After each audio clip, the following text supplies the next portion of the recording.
시간에 이제 전도자의 영적인 상태에 대해서 먼저 은혜를 나눴지요.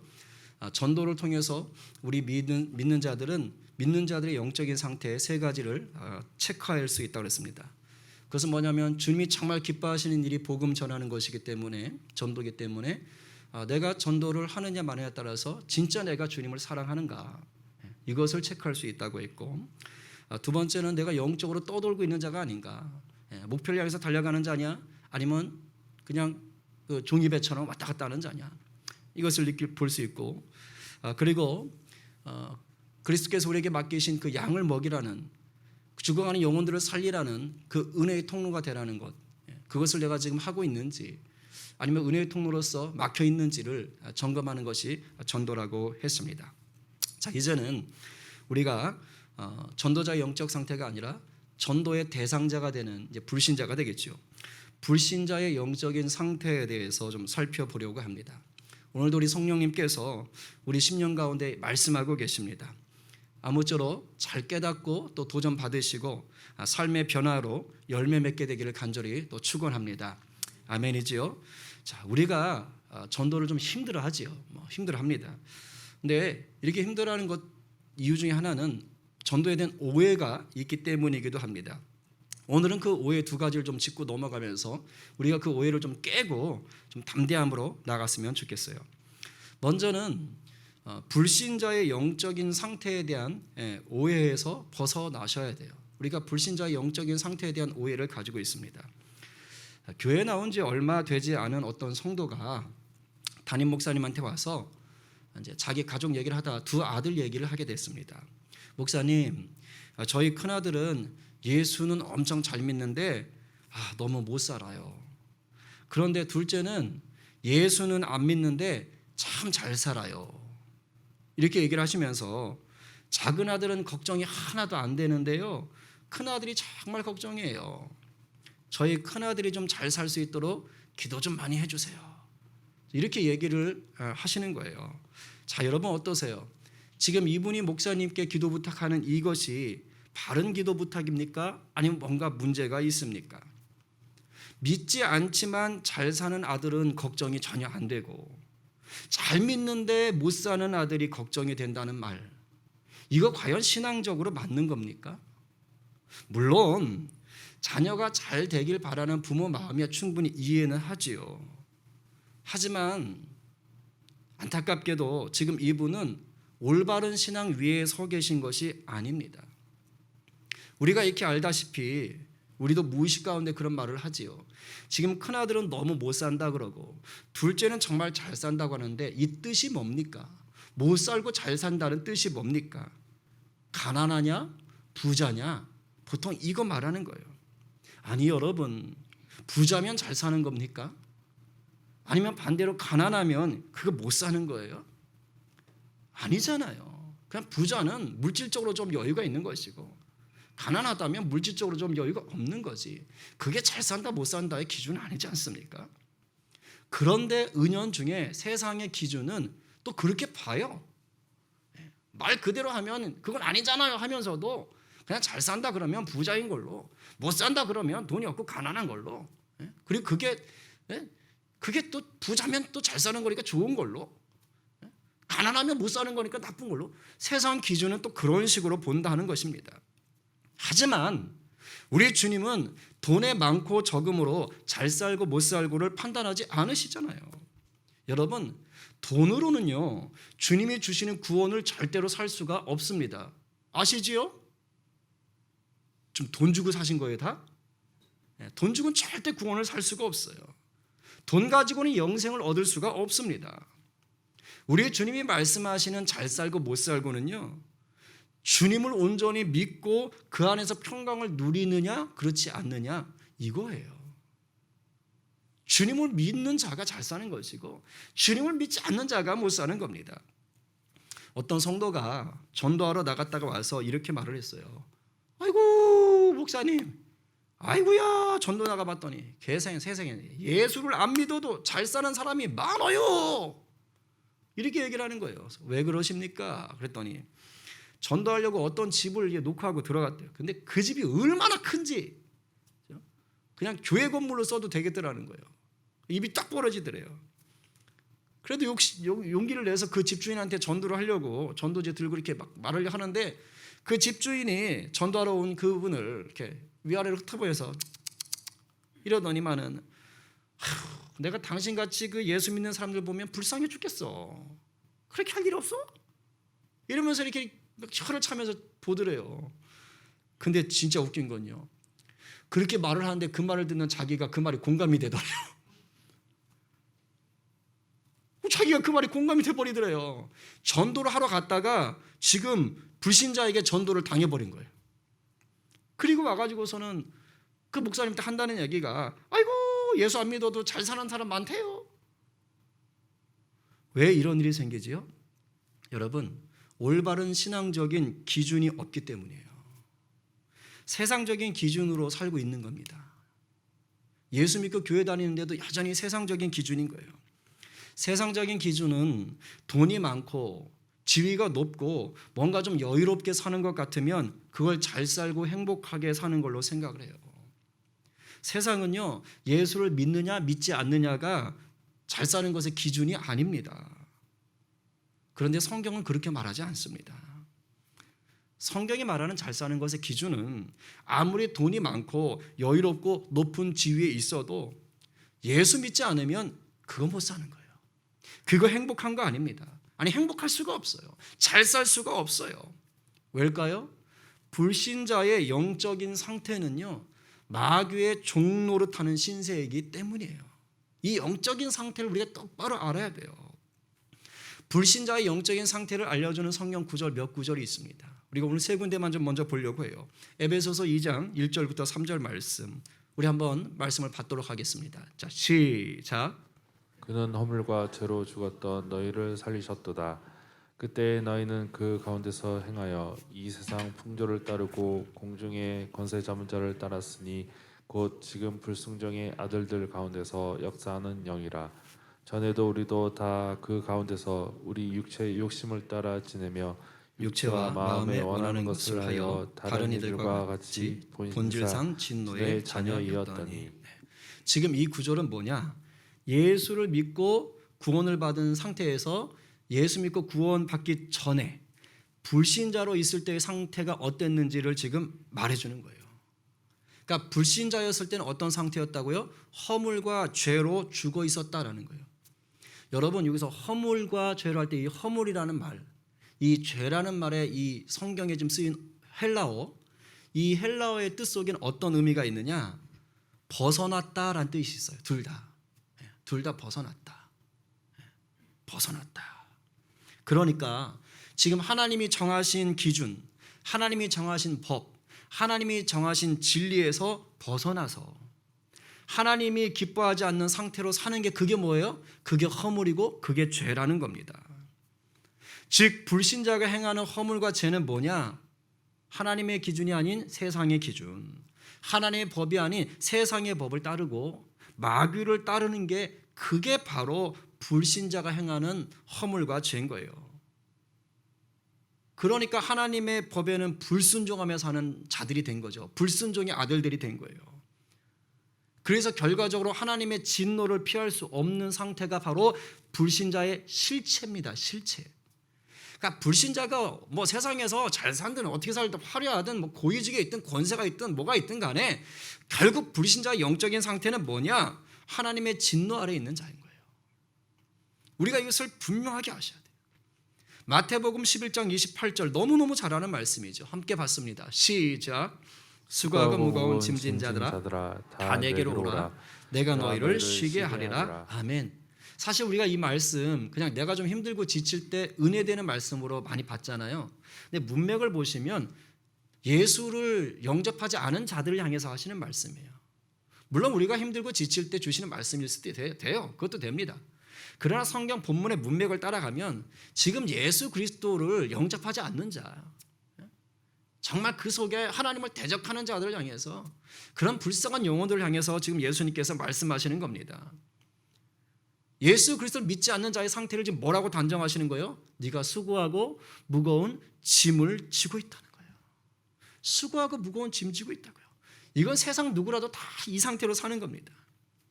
예수 믿지 않으면, 예수님이 주인 되어 있지 않으면 결국에는요, 이 수고하고 무거운 짐 지고 있는 상태를 벗어날 수가 없는 거예요.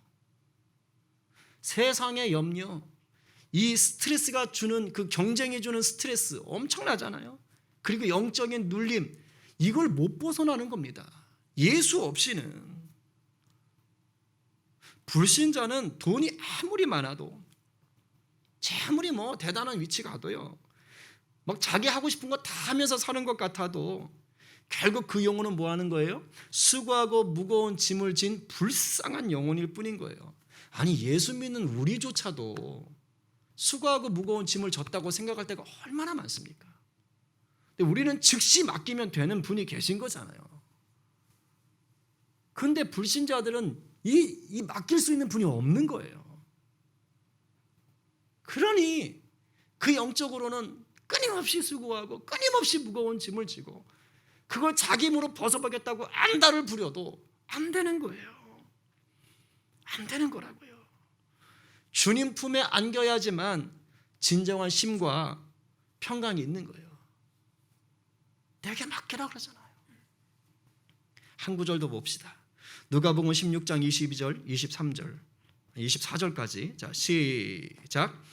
이에 그 거지가 죽어 천사들에게 받들려 아브라함의 품에 들어가고 부자도 죽어 장사되매 그가 음부에서 고통 중에 눈을 들어 멀리 아브라함과 그의 품에 있는 나사로를 보고 불러 이르되 아버지 아브라함이여 나를 긍휼히 여기사 나사로를 보내어 그 손가락 끝에 물을 찍어 내 혀를 서늘하게 하소서. 내가 이 불꽃 가운데서 괴로워하나이다. 이 전체 이야기 아시지요? 예수님 부자와 거지 나사로에 대해서 이야기하는 장면입니다. 거지 나사로는 그냥 거지도 아니고요, 온몸에 이 심한 피부병이 있어요. 그래서 막 부스럼이 나가서 막 이렇게 벅벅 긁는 겁니다. 이거 아토피 같은 거 경험해 보신 분은 다 알 거예요. 근데 이게 얼마나 이게 나는지, 그리고 거지니까, 그죠? 그러니까 동네 개들이 옮겨다 이렇게 왔다 갔다 하다가 와가지고 그 부스럼을 핥는다고 되어 있는 거예요. 지금 성경을 보니까 얼마나 인생이 힘듭니까? 그죠? 그래서 이 거지가 그 어려운 중에도 그래도 부자네 대문 앞에 계속 죽치고 있는 거예요. 왜요? 먹다 버리는 음식 찌꺼기가 있으니까. 그거라도 먹으려고. 그러면서 사는 거예요.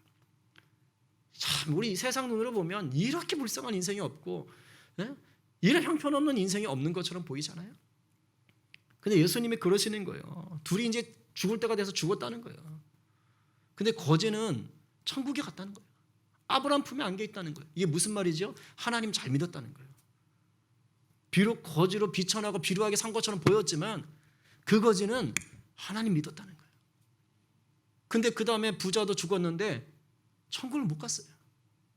지옥에 가 있다고 그랬어요. 지옥에. 음부, 지옥에 가 있다고 그러는 거예요. 무슨 말입니까? 하나님 안 믿었다는 얘기입니다. 지옥 떨어졌다는 거예요. 근데 성경은 지옥을 불구덩이로 묘사합니다.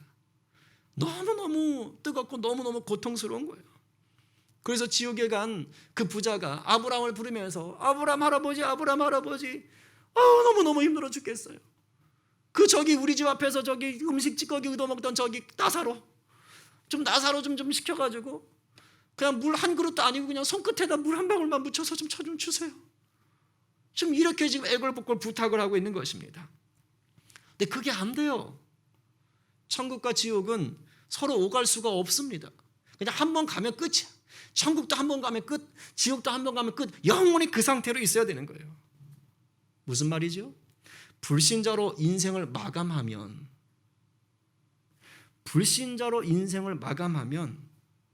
갈 곳이 오직 지옥뿐이라 이 뜻입니다. 이게 불신자의 영적인 상태입니다. 즉 불신자는 그가 어떤 모습으로 살든 결국은 마귀에게 종노릇하며 이 세상 기준에 얽매여 가지고 수고하고 무거운 짐을 진 채로 지옥 불구덩이로 달려가는 자인 거예요. 이게 불신자의 영적인 상태인 것입니다. 여러분, 이것이 과연 잘 사는 삶입니까? 이것이 과연 행복한 인생이라고 할 수 있는 거예요? 아니잖아요. 여러분 백화점 같은 데 가보시면 그 명품관이라든가 뭐 잘 모르겠다. 어쨌든 진짜 사람처럼 막 생긴 마네킹들 있잖아요. 정말 리얼하게 생긴 마네킹 있어요. 거기다가 막 정말 몇 달치 월급을 막 갖다 줘도 살까 말까 한 그런 엄청 비싼 옷 같은 거 막 이렇게 걸치고 입고 있는 그런 마네킹들이 있습니다. 보신 적 있으세요? 있죠. 그렇죠? 그 마네킹 보면서 야, 마네킹 너 정말 행복하겠다. 너 진짜 비싼 거 입고 사는구나. 넌 정말 잘 사는 인생이구나. 부럽다. 나도 너처럼 되고 싶다.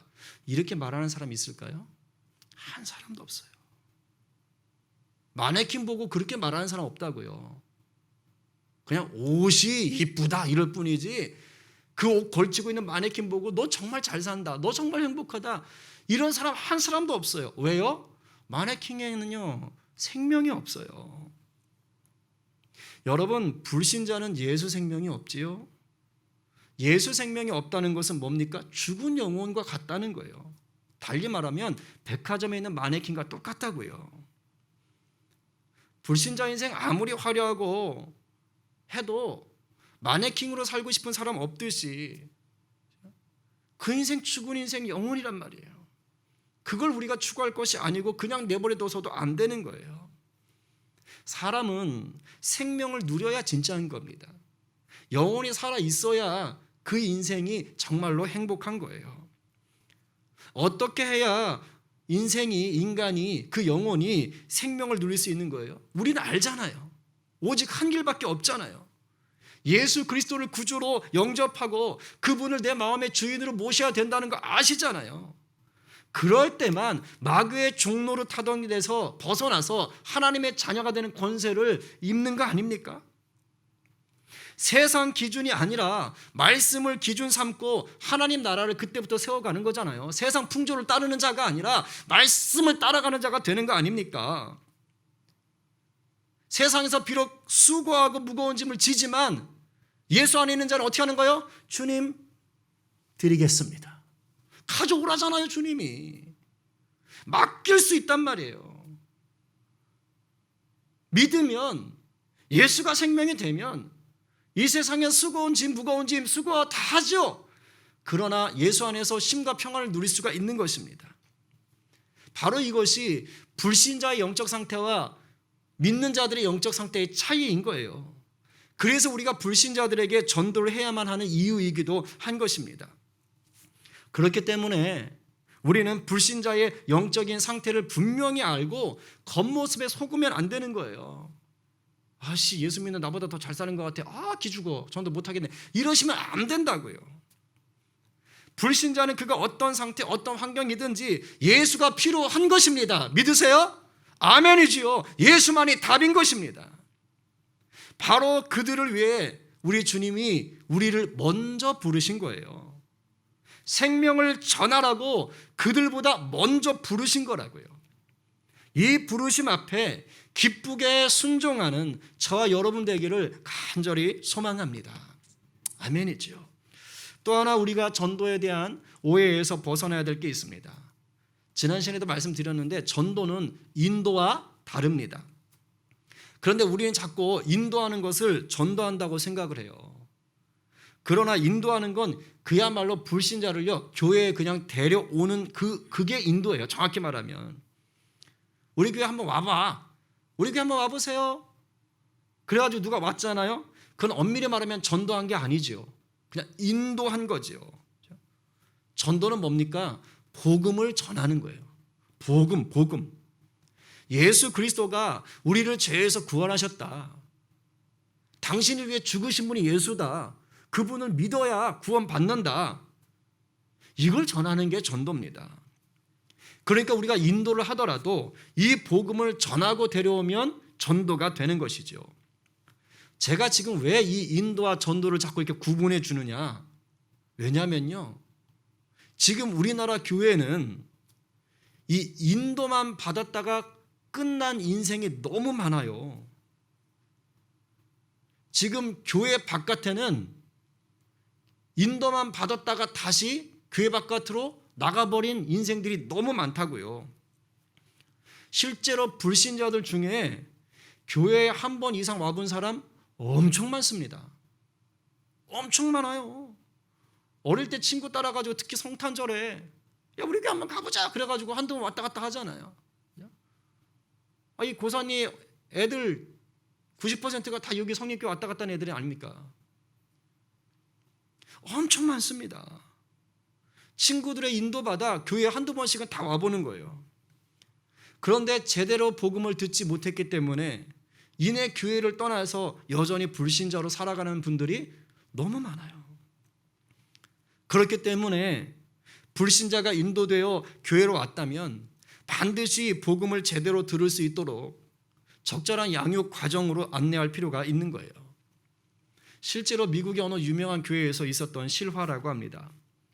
예배 후에 어떤 여인이 담임 목사님한테 와서 인사를 하는 거예요. 그래서 목사님 쓴 책을 가지고 가서 사인도 좀 받으면서 이렇게 말을 하더랍니다. 목사님, 제가 교회 다닌 지 좀 되긴 됐는데 아직 저는 그리스도인이 아닙니다. 이게 좀 이상하잖아요. 교회 다닌 지 좀 됐는데 그리스도인이 아니라니까. 또 유명한 목사님인데. 그래서 아니 그게 무슨 말씀이에요? 아직도 그리스도인이 아니라니요. 그랬더니 그 여인이 이렇게 말을 했어요.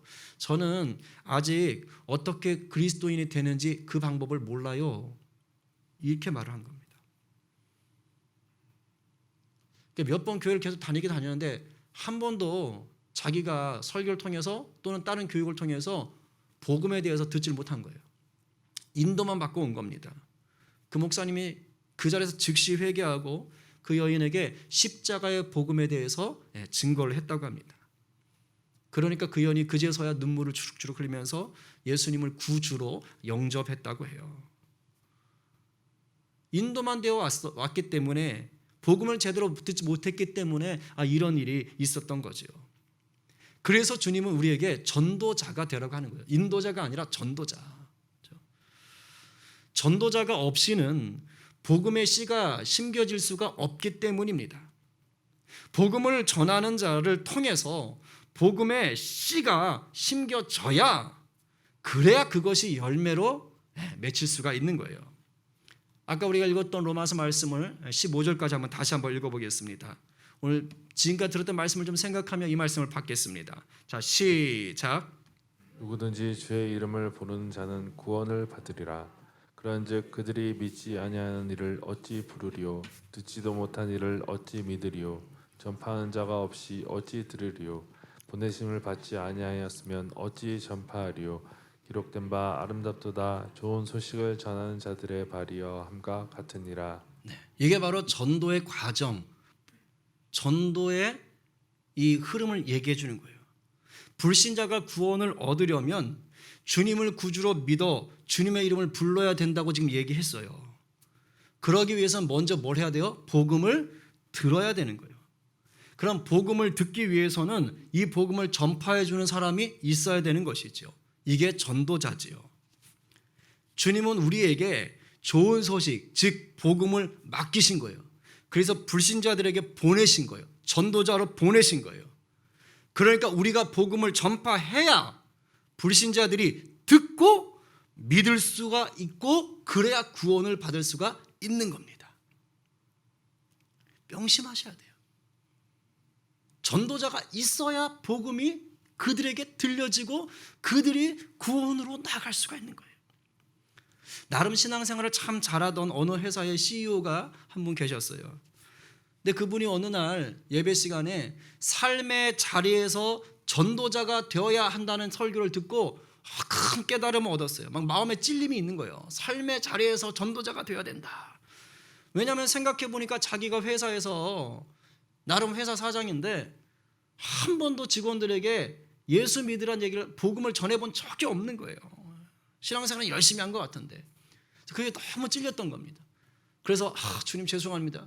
이제는 제가 회사에서 복음을 좀 전하도록 하겠습니다. 그리고 결심하고 이제 다음날 출근을 했습니다. 근데 자기 사무실로 제일 먼저 들어온 사람이 있었으니 바로 비서였어요. 비서가 제일 먼저 들어왔어요. 그 생각해보니까 비서에게 한 번도 예수 믿으라는 얘기를 한 적이 없었던 거예요. 당연히 아무한테도 안 해봤으니까. 그래서 비서에게 그랬어요. 아무개 비서 혹시 교회 다녀? 그랬더니 비서가 눈이 둥그레지면서 뭐 그런 걸 물어보세요? 저 안 다닌데요? 그랬더니 이 사장님이 저기 예수를 믿어야 구원을 받을 수 있어. 나는 우리 비서가 교회를 좀 다니면 좋겠네. 예수를 믿으면 좋겠어. 이렇게 얘기한 거예요. 어렵사리 얘기를 했죠. 한 번도 안 하는 거니까. 근데 그 비서가 이렇게 대답을 하더랍니다. 사장님, 제가 사장님을 모신 지 15년이 됐습니다. 15년 동안 제가 사장님을 뵈니까 참 신앙이 좋은 분이라는 것을 알게 됐습니다. 그리고 인간적으로도 인격적으로도 참 훌륭한 분이라는 것을 제가 알게 됐습니다. 사장님이 교회 다니고 예수 믿는 게 참 좋아 보였습니다. 그런데 그런 사장님이 저에게는 한 번도 예수 믿으라는 얘기도 안 하시고 교회 가자는 얘기도 안 하시길래 저는 혼자 이렇게 생각을 했더랬습니다. 나 같은 사람은 예수 믿을 자격도 없구나. 그래서 사장님이 나한테는 그런 얘기도 안 하시나 보다 라고 생각을 했었습니다 하면서 예수 믿으라고 교회 가자고 얘기해 주셔서 너무 감사합니다. 그래서 기다렸다는 듯이 저 다음 주부터 교회 갈게요. 이렇게 얘기를 하더랍니다. 물론 모든 사람이 다 이렇게 하면 얼마나 좋겠어요. 그렇죠? 근데 분명한 건 뭐지요? 우리들 삶의 자리 주위에 바로 이런 불신자들이 있다는 거예요. 있어요. 하나님이 지금 간절히 찾으시는 사람이 있는 거예요. 복음을 듣기 원하는 자들이 있는 겁니다. 그들을 위해 주님은 우리를 그곳으로 보내신 거예요. 내가 전하면 주님이 거두시는 것입니다. 이제 정리하겠습니다. 불신자들의 영적 상태는 위장된 복이에요. 위장된, 진짜가 아니라 위장된 복을 좇아서 지옥을 향해 가는 아주 지친 영혼들일 뿐이에요. 불신자의 영적 상태는 그들은 예수 생명인 복음을 들을 때야만 비로소 참된 자유를 누리며 천국으로 발걸음을 바꿀 수가 있는 것입니다. 이것을 위해 주님이 저와 여러분을 먼저 구원하셨고 자녀 삼아 주셨어요. 예수님을 주인을 삼고 우리가 제자로 산다는 것은요, 날 구원한 예수님의 그 사랑을 나누는 거예요. 증거하는 거예요. 이 가슴 벅찬 부르심과 보내심 앞에 즐거이 순종하는 저와 여러분 되기를 간절히 축원합니다.